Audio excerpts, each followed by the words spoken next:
This is Renegade, which is our completed drag racing car that we finished back in spring, and kind of take you through and show you the systems that we have in it. So in the back, we have two full stacks of 23 sealed lead acid batteries.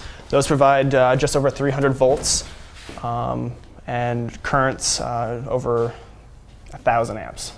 We have a 2,000 amp fuse in the back, which it's a one-off fuse. It basically means that if it blows, we have to replace the entire fuse and possibly some of the batteries.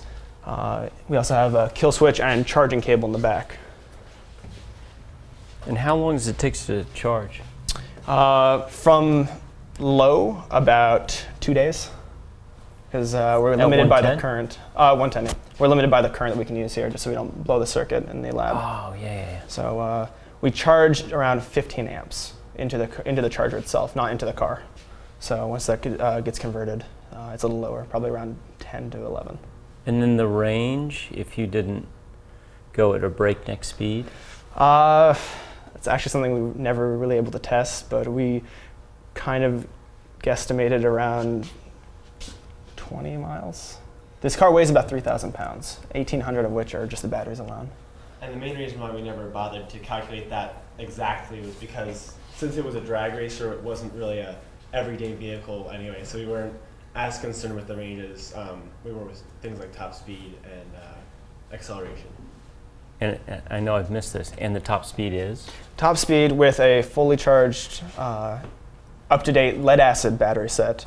These are extremely old, and there's actually some crystallization because before we joined the team, they just weren't kept in optimal condition. We were thinking around 110 miles an hour, which is something we definitely could have matched. So in the back, we have a Ford F-150 differential.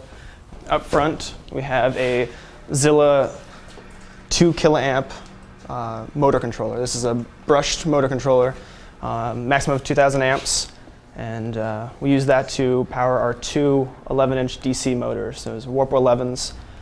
They're actually industrial motors, and we calculated around 350 horsepower out of this whole car.